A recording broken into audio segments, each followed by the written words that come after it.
The 2024 college football season has been incredible so far. The 12-team playoff is starting to take shape, and it looks like it's going to come down to the last week of the season before we know who's going to make it.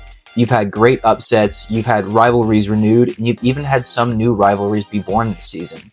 You also have one of the tightest Heisman races in recent memory. Guys like Travis Hunter, Ashton Jeanty, Dillon Gabriel, they all have a legitimate chance in the final few weeks of the season to stake their claim as the Heisman favorite. This video is going to be about the overall state of college football. We're going to look at a lot of the pros and some of the cons of the new era of college football. And I'm also going to cover what the future of college football may look like as well. So let's start with, in my opinion, the biggest pro, and that's the 12-team playoff. Fans have been calling for a 12-team playoff for years, and it looks like it might be completely worth the wait.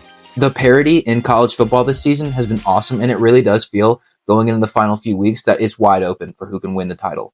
The playoff has been around since 2014, and it's definitely been an improvement on prior systems. They literally used to just vote on who was the national champion, and then after that, we had the BCS era where they would put these supposedly number one versus number two teams against each other, but it left a lot of fans wanting more. A lot of matchups that we thought we deserved never happened, but now with the expansion of the playoff, we're going to get the matchups that we want. Both starting and expanding the playoff, it feels like they came at the perfect time, and I'm really excited to see how it shakes out this season. In years past, teams who had a legitimate argument to be the fourth team to squeak into the playoff didn't make it, but now those teams have a chance to go on a run at the end of the season to prove that they deserve to A, not only be in the playoff, but B, that they might actually be the best team in the country. And this is going to help us prevent another UCF national championship situation. So real quick, go to the comments, let me know who you think is going to win it all this season. Personally, I think it's going to be Texas. Another pro for the new college football era is the NIL and the setup behind it. Now, look, before you run in the comments and talk about what a disaster the NIL is, spoiler, it's going to be on the cons list as well. But we can't talk about NIL without mentioning the positives from it. College football has historically had a problem with programs and the NCAA making a ton of money and the players financially struggling. I feel like a lot of this could have been avoided if they didn't treat Reggie Bush like a criminal for all those years, but I mean, that's another point.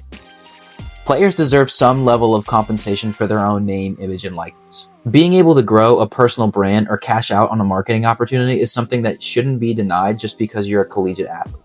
Being able to make money off things like this is huge, especially for athletes who don't have an NFL future, which is the vast majority, call it 99% of them. They're able to make money in college off their own image, and that way they can set themselves up for a better future. Another positive of NIL is that it's encouraging players to stay in school for longer. Players who are cashing out on NIL money are not as likely to leave college or go to the NFL, which is good for the game. You get better players staying longer. Again, spoiler, we're going to talk about NIL being a con in a bit here, but you can't deny that there is definitely some positives, and the idea behind NIL is solid. It's at least a step in the right direction.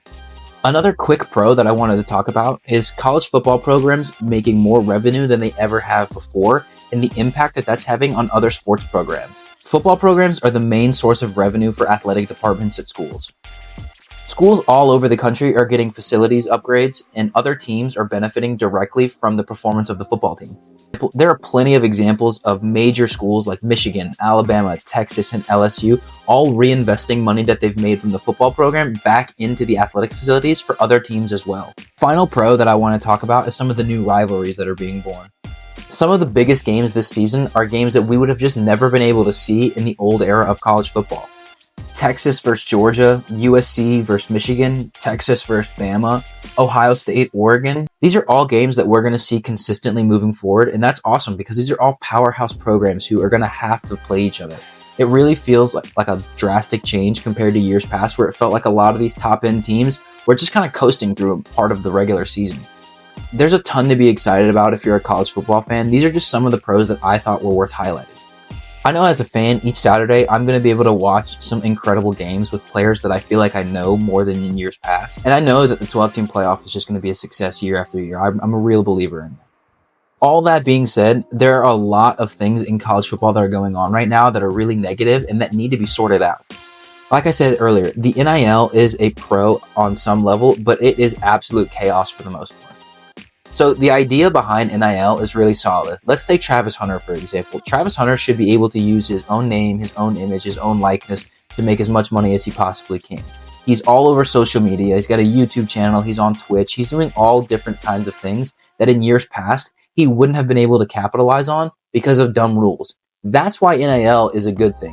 However, NIL has become the Wild West, and essentially what it is now is free agency. You have these NIL collectives whose entire job it is to raise money so you can essentially have a higher payroll for your football team. If you have a higher payroll, you can essentially sponsor the better players in college football. Nick Saban had a great quote earlier this season where he said, "It doesn't matter how much you spend if you spend it on the wrong guys." But it's definitely clear to see the advantage that a team who can outraise another one would have. Another one of the problems with NIL is that everyone has a price tag. Look, don't get me wrong, if a local car dealership wants to pay someone some money to show up, like that's fine, you can do that. But having an allotted sponsorship amount for your position every year is kind of ridiculous. Go make money on YouTube, on Twitch, on streaming, go build a personal brand. That's what NIL should be for, but unfortunately, that's not how it's being used currently. NIL is for guys who want to be the next Destroying, who had to give up on his football career so he could focus on his YouTube channel. NIL on paper was a great idea, but it's clearly gotten out of hand. I mean, you literally have guys quitting on teams because they have money disputes with coaches and players and boosters, and it's ridiculous at this point. You also have coaches being upfront about how much money they're going to have to spend to be competitive in the transfer portal. And that leads me into my second con, and that's the transfer portal. Now, I don't want to come across as anti-player here because I really don't feel like I am. I understand that a lot of guys who are in the NFL got a lot of benefit on changing schools and finding a better situation for themselves. If a guy wants to change schools because it's better for his future, he should be able to do that. I also get that coaches are almost never as loyal as they claim to be and that they leave all the time as well. I get that. That being said, this too is also chaos with how things are set up.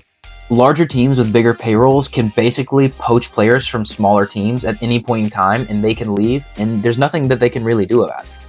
Players constantly transferring makes recruiting almost impossible. And a lot of high school players are getting the short end of the stick because colleges are just going to go to the transfer portal versus recruiting a high school kid. I also think a lot of the transferring hinders guys' ability to develop into better players, which I know the NFL doesn't love and fans don't love as well. We really only hear about top guys transferring, but so many people are transferring and a lot of guys end up not finding a new team and they're just left out on the street.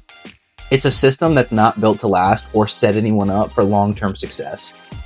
Also, not to mention, transferring hurts people academically and can set people behind, and for 99% of players who are not going to go to the NFL, academics still need to be a major issue for people.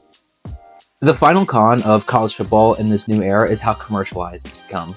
New TV deals are starting to have impacts on programs and fans all the same. Prices around everything college football related has gone up.